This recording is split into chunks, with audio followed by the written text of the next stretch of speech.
Hi guys नमस्कार सबैजनालाई। आज पनि एउटा नयाँ टपिकमा नयाँ भिडियो लिएर आइसकेको छु। सर्वप्रथम स्वागत छ तपाईँलाई सल्यान टेक युट्युब च्यानलमा। साथीहरू, आजको भिडियो हाम्रो पार्ट 3 हुनेछ। आज हामीले एउटा वर्डप्रेस साइटलाई आज प्रोफेसनल वर्डप्रेस साइटमा चाहिँ बदल्नेछौँ, जसमा हामीले प्लगइन, थिम र प्रिमियम प्लगइन पनि युज गर्नेछौँ, जुनमा आज तपाईँलाई भिडियोमा डिटेलको रूपमा चाहिँ बताउनेछु।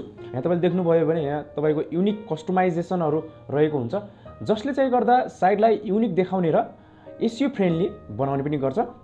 सो गाइज, त्यसकारण हामीले आजको यस भिडियोमा हामीले कुन थिम युज गर्ने र कुन प्लगइनहरू युज गर्ने त्यसको बारेमा चाहिँ बताउने छु।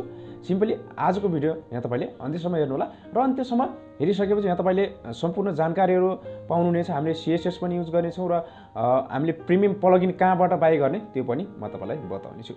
सो गाइज, भिडियो सुरु गरौँ। र भिडियो सुरु गर्नुभन्दा अगाडि भिडियो लाइक गरिदिनुहोस्। लाइक गरी तपाईँ हाम्रो च्यानलमा नयाँ हुनुहुन्छ र अहिलेसम्म च्यानललाई सब्सक्राइब गर्नुभएको छैन भने सब्सक्राइब गरेर सँगसँगै आएको बेल आइकन बटनलाई पनि प्रेस गरिदिनुहोस्, ताकि तपाईँलाई हाम्रो भिडियोको नोटिफिकेसन सबैभन्दा पहिला मिल्नेछ। सो गाइज, आउनुहोस् त भिडियो सुरु गरौँ। सो गाइज, म आफ्नो ल्यापटप स्क्रिनमा आइसकेको छु र हामीले देख्न सक्नुहुन्छ। म साइडलाई रिफ्रेस गर्छु र यहाँ मैले सिएसएस एड गरिसकेको छु। पहिल्यै म यसलाई सिएसएसलाई चाहिँ हटाउँछु। म तपाईँलाई फेरि रूपमा राम्रो तरिकाले सिकाउने छु। सो गाइज, हामीले आउँदो पार्टमा जुन पार्ट 2 मा रहेको थियो, हाम्रो पार्ट 2 मा मैले वर्डप्रेस इन्स्टल चाहिँ गरेर देखाएको थिएँ। सिम्पल थिम इन्स्टल पनि गरेर देखाएको थिएँ। सिम्पली यहाँ तपाईँले थिम पनि इन्स्टल गरिसक्नुभयो र थिम इन्स्टल गरिसकेपछि यहाँ तपाईँले देख्न सक्नुहुन्छ मैले पोस्ट पनि गरिसकेँ। यो साइट पार्ट 2 मा मैले इन्स्टल गरेको थिएँ भनेपछि मैले 2वटा पोस्ट यहाँ गरिसकेको छु। र सिम्पली यहाँ तपाईँले पोस्टहरू गर्नुभएको छैन भने सिम्पली पोस्टहरू गर्न सक्नुहुन्छ, त्यो कुनै पनि दिक्कत छैन। र पोस्ट कसरी गर्ने भन्ने विषयमा तपाईँले जानकारी लिन चाहनुहुन्छ भने पोस्टमा गएर यहाँ न्यू पोस्ट गरेर पोस्ट गर्न सक्नुहुन्छ। र बाँकी कुराहरू हामीले पोस्ट चाहिँ कसरी के गर्दाखेरि जस्तो टाइटलहरू, इमेजहरू के कसरी राख्ने भन्ने विषयमा पनि यहाँ तपाईँले जान्न सक्नुहुन्छ। सिम्पल युट्युबमा धेरै भिडियोहरू रहेका छन्। र साथीहरू, आज हामीले एउटा सिम्पल ब्लगलाई, जुन यो सिम्पल साइट हो, हामीले यसलाई प्रोफेसनल यस्तो रूपमा चाहिँ यस्तो डिजाइनमा चाहिँ बदल्नेछौँ। यहाँ तपाईँले देख्नुभएको छ, सिम्पली यस्तै डिजाइनमा हामीले क्लियर रूपमा चाहिँ बदल्नेछौँ। सिम्पली हामीलाई चाहिने भनेको हामीलाई एउटा प्लगइन चाहिन्छ, जुन हामीले प्रिमियम प्लगइन युज गर्नेछौँ। र जुन प्लगइन म अहिले यहाँ इन्स्टल गर्छु। र यहाँ तपाईँले पहिला थिममा गएर आफ्नो वेबसाइटमा चेक गर्नु होला। यो थिम तपाईँको वेबसाइटमा इन्स्टल हुनुपर्ने हुन्छ, जुन थिमको नाम रहेको छ WordPress। सो गाइज, यसपछि यहाँ तपाईँले देख्न सक्नुहुन्छ हामी जानुपर्ने हुन्छ यसको प्लगइनमा गएर इन्स्टल प्लगइनमा जानुहोस्। इन्स्टल प्लगइन गएर एड न्यूमा गर्नुहोस्। एड न्यू गरिसकेपछि यहाँ तपाईँले अपलोड प्लगइनमा जानुहोस्। अपलोड प्लगइन गइसकेपछि यहाँनिर तपाईँले WordPress चुज गर्नुहोस्। र यो प्रिमियम प्लगइन यहाँ तपाईँले स्टोर सल्यान टेकमा आएर यहाँ तपाईँले बाई गर्न सक्नुहुन्छ। यहाँ तपाईँले बाई गरेर सिम्पली वाट्सएपमा यहाँ तपाईँले कन्ट्याक्ट गर्न सक्नुहुन्छ। र त्यसपछि यहाँ तपाईँको जुन प्लगइन अपलोड भइसकेपछि यहाँ तपाईँले एक्टिभ गर्नु होला। एक्टिभमा क्लिक गर्नुहोस्। एक्टिभमा क्लिक गरिसकेपछि यो एक्टिभ हुन्छ। र एक्टिभ भइसकेपछि यसको कन्फर्मेसनमा गएर सिम्पली यहाँनिर कुनै पनि चिजहरू एक्टिभ छैन भने सिम्पली यहाँ तपाईँको डिएक्टिभ होला, एक्टिभ गर्नुहोस्। सिम्पली यो अल टोटल चाहिँ एक्टिभ हुनुपर्छ। र यहाँनिर तपाईँले देख्न सक्नुहुन्छ site library option, simply open site लाइब्रेरीमा गर्नुहोस्। यो गरिसकेपछि यहाँ तपाईँको तलपट्टि सार्नुहोस्। र तल सारिसकेपछि यहाँ तपाईँको एउटा डेमो कन्टेन्ट भन्छ, डेमो साइट टेम्प्लेट भन्छ, त्यसलाई इन्स्टल गर्नुपर्ने हुन्छ। सिम्पल तल आउनुभयो भने यहाँ तपाईँले देख्न सक्नुहुन्छ यो मार्केटर भन्ने, यसमा क्लिक गर्नुहोस्। यसमा क्लिक गरिसकेपछि गेट स्टार्टेडमा क्लिक गर्नुहोस्। यसमा क्लिक गरिसकेपछि यहाँ तपाईँले जुन थिम अप्सनमा मात्रै टिक लगाउनुहोस्। यो डेमो इम्पोर्टरमा अफ गर्नुहोस्। सिम्पली आई अन्डरस्ट्यान्डमा क्लिक गर्नुहोस् र बिगिन इम्पोर्टरमा क्लिक गर्नुहोस्। र केही समयमा यो हुन्छ। र त्यसपछि हामीले साइटलाई चाहिँ भिजिट गर्छौँ। भिजिट गरिसकेपछि यहाँ तपाईँले देख्न सक्नुहुन्छ अघिको भन्दा केही डिजाइनहरू चेन्ज भइसकेको छ। साइट हाम्रो अगाडि चाहिँ कस्तो थियो र अहिले कस्तो छ। हाम्रो सुरुमा साइट यस्तो थियो भने अहिले यस्तो भइसकेको छ। केही डिजाइनहरू यस्तो भइसकेको छ। सिम्पली म रिफ्रेस गरेर देखाएँ, यस्तो भइसकेको छ। यहाँ तपाईँले देख्न सक्नुहुन्छ मेन्युहरू आइसकेका छन्।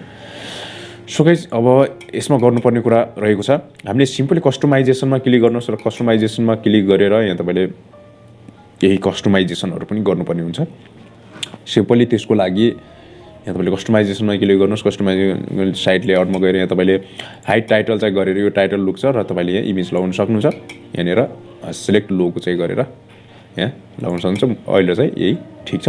लेआउटमा गएर यहाँ तपाईँले फर्स्ट अप्सनमा गएर 1280 बनाउनु पर्ने हुन्छ। सिम्पली यो कन्टेनरमा गएर वान कन्टेनरमा क्लिक गरिदिनुहोस्। यो क्लिक गरिसकेपछि यहाँ तपाईँले कुनै पनि चिजहरूलाई छेडछाड गर्नुपर्ने छैन सिम्पली ब्याक जानुहोस् त्यसपछि हेडरमा जानुहोस् हेडरमा गइसकेपछि यसलाई अफ गरिदिनुहोस् यसमा पनि चलाउनु परेन त्यसपछि प्राइमेरी नेभिगेसन जानुहोस् यसलाई मेन्यु लेखेको होला यसलाई डाउन गर्नुहोस् र यो डाउन गरिसकेपछि यसलाई हटाइसकेपछि यहाँनिर तपाईँले भनिसकेपछि आउनुपर्ने हुन्छ तल आइसकेपछि यो 65 होला यसलाई 50 चाहिँ गर्नुहोस् यहाँ तपाईँको हाइट देख्न सक्नुहुन्छ चाहिँ मेन्युको हाइट आवश्यकता अनुसार यहाँ तपाईँले बनाउन सक्नुहुन्छ सिम्पली ब्याक आउनुहोस् त्यसपछि चाहिँ पब्लिसमा क्लिक गर्नु त्यसपछि स्टिकी चाहिँ मेन्यु छ ठिक छ यो फेड हुन्छ कुनै पनि दिक्कत छैन यहाँ तपाईँको स्टिकी मेन्यु अफ छ भने अन गर्नुहोस् र यो जुन यो फेड गर्नुहोस् त्यसपछि हाइड वेट स्क्रल डाउनमा क्लिक गर्नुहोस् सिम्पली पब्लिस गर्नुहोस् त्यसपछि यहाँ तपाईँले अफ क्यानभास प्यानलमा पनि अफ गर्नुहोस् त्यसपछि यहाँ तपाईँले साइडबारमा कुनै पनि चिज चलाउनु पऱ्यो त्यसपछि ब्लगमा आउनुहोस् ब्लगमा आइसकेपछि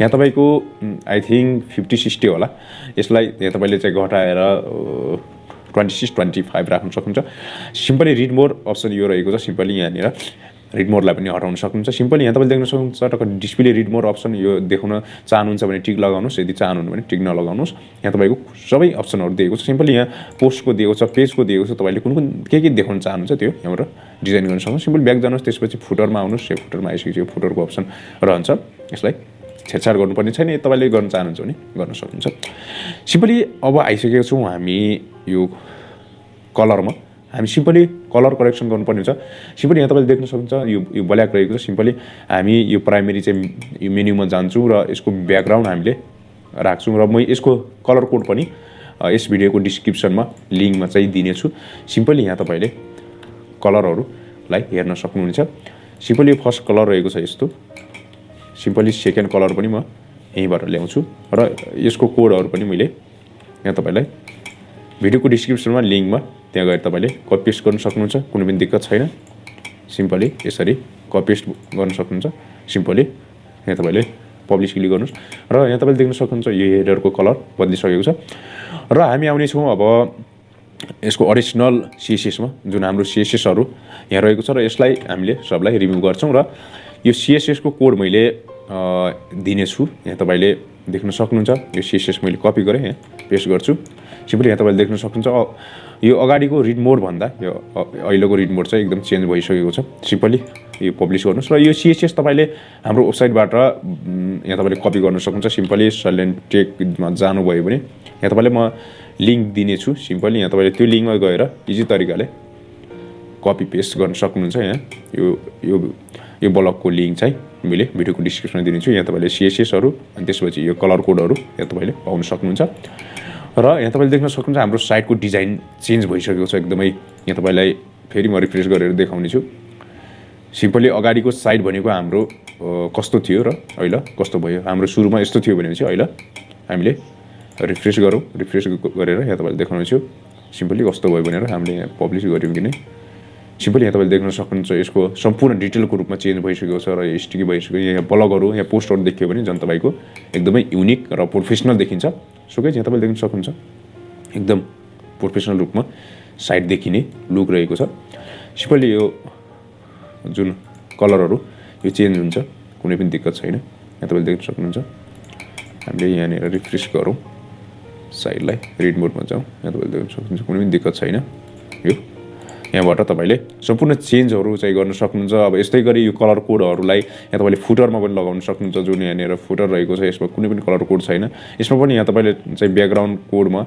जुन अगाडिको कोड लगाउन सक्नुहुन्छ यसरी सो गाइस यसरी यहाँ तपाईँले गर्न सक्नुहुन्छ यो तपाईँको इच्छा अनुसार यहाँ तपाईँले गर्न सक्नुहुन्छ र मैले सिएसएस र यो कलर कोड चाहिँ भिडियोको डिस्क्रिप्सनको लिङ्कमा दिनेछु जुन यो वेबसाइटको लिङ्कमा आएर पनि तपाईँले इजी तरिकाले सिएसएसहरू कपी गर्न सक्नुहुन्छ सो गाइस आजको लागि भिडियो यति नै यदि भिडियो हेल्पफुल लाग्यो भने भिडियोलाई गरिदिनु लाइक र तपाईँ हाम्रो च्यानलमा नयाँ हुनुहुन्छ र अहिलेसम्म च्यानललाई सब्सक्राइब गर्नुभएको छैन भने सब्सक्राइब गरेर सँगसँगै आएको बेल आइकन बटनलाई पनि प्रेस गरिदिनु होला ताकि तपाईँलाई हाम्रो भिडियोको नोटिफिकेसन सबैभन्दा पहिला मिल्नेछ सो गाइस यहाँ तपाईँले यो प्लगइन जुन जिपी प्रिमियम प्लगइन रहेको छ यहाँ तपाईँले स्टोर .salyan टेकमा आएर बाई गर्न सक्नुहुन्छ र यहाँ थुप्रै PHP स्क्रिप्ट पनि रहेको छ सिम्पली यहाँ तपाईँले बाई गर्न सक्नुहुन्छ सो गाइस म अर्को भिडियोमा आउने नै छु तपाईँसँग लागि जय नेपाल।